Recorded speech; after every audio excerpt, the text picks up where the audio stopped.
Sir ಏನು ಸಮಸ್ಯೆ ಇಲ್ಲ. ನಮ್ಮೂರಲ್ಲಿ ಸಮಸ್ಯೆ ಜಾಸ್ತಿ ಆಗಿರೋದು ಅಂದರೆ ಕೋತಿಗಳದು.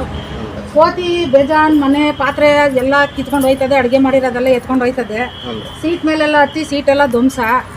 ಈಗ ಬಿದ್ದೋಗಿತ್ತು, ತಿರ್ಗಾ ಸರಿ ಮಾಡಿಸಿದೀವಿ. ಹೊಸ ಅದು ಇನ್ನು ನಾವು ಮನೆ ಒಳಗಡೆನೆ ಹೋಗಿಲ್ಲ, ಹಾಲೆ ಹೊಡೆದಾಕಿ ಇಕ್ಕೈತೆ. ರಾತ್ರಿ ಎಲ್ಲ ಹೊಸ ಮನೆ ಪಾತ್ರೆ ಇಟ್ಕೊಂಡು ಕೂತಿದ್ದೀವಿ. ಬೇಕು ಅಂದರೆ ಸಾಕ್ಷಿ ಬೇಜಾನ್ ಓಡಾಡ್ತವೆ ನೋಡಿ. ಎಲ್ಲೆಲ್ಲಿ ಪಾತ್ರೆ ಸಾಮಾನು ಇಲ್ಲಿ ಏನು ಬಿಟ್ಟು ಹೋದ್ರೆ 5 ನಿಮಿಷಕ್ಕಿರಲ್ಲ. ಬೆಳಗ್ಗೆ 30 ರೂಪಾಯಿ ಕೊಟ್ಟು ಟೊಮೆಟೊ ತಗೊಂಡಿದ್ದೀವಿ, ಎತ್ಕೊಂಡು ಹೋಯ್ತು. ಯಾರಿಗೆ ಹೇಳೋಣ?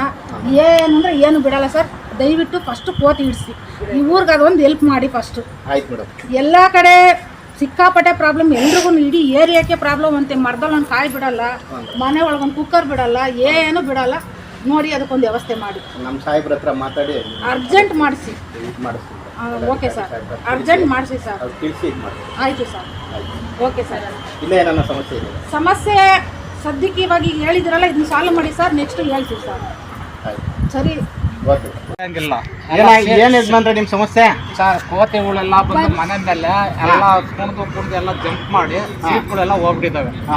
ಎಲ್ಲ ಹೋಗಿದ್ದೇವೆ ಸೀಟ್ಗಳು. ಮನೆ ಒಳಗಡೆ ಇರುತ್ತೆ, ಮಳೆ ಒಯ್ದ್ರೆ ನೀರೆಲ್ಲ ಒಳಗಡೆ ಇರುತ್ತೆ, ಇರೋದಕ್ಕಾಗಲ್ಲ. ಮತ್ತೆ ಬಾಗಿಲು ತೆಗಿಯಂಗಿಲ್ಲ, ಒಳಗಡೆ ಬರ್ತದೆ. ಹುಡುಗರು ಮಕ್ಕಳು ಓಡ್ಸೋಕ್ಕಾಗಲ್ಲ, ಓಡಿಸ್ಕೊಂಡ್ ಬರುತ್ತೆ ಕೋತಿಗಳು. ಆಯ್ತು ಯಜಮಾನ್ರೆ, ನಮ್ಮ ಮೇಲಾಧಿಕಾರಿ ಸಾಹೇಬ್ರಿಗೆ ತಿಳಿಸಿ ನಿಮ್ಮ ಇದನ್ನ ನಾವು ನೋಡಿ ಸರ್. ಅದೇನು ಇದು ಮಾಡ್ತೀರ ಆದರೆ ಸುಮಾರು ಎಲ್ಲ ನೋಡಿ ಲೈನ್ ಏಕಾನು ಕೋತಿ ಎಲ್ಲ ಮನೆಗಳು ಬಿಚ್ಚಿ ಇವಾಗ ರೆಡಿ ಮಾಡಿಸ್ತಾ ಇದ್ದೀವಿ. ಆಯ್ತು ಯಜಮಾನ್ರೆ, ನಿಮ್ಮ ಅಹವಾಲನ್ನು ನಮ್ಮ ಮೇಲಾಧಿಕಾರಿ ಸಾಹೇಬ್ರಿಗೆ ತಿಳಿಸ್ತೀನಿ. ಸಂಬಂಧಪಟ್ಟವ್ರಿಗೆ ತಿಳಿಸಿ ಇದ್ರ ಬಗ್ಗೆ ಇದು ನೋಡಿ ಸರ್. ಅದು ಸ್ವಲ್ಪ ಗಮನಕ್ಕೆ ಹಾಕಿ ನೋಡಿ. ಆಯ್ತು ಯಜಮಾನ್ರೆ.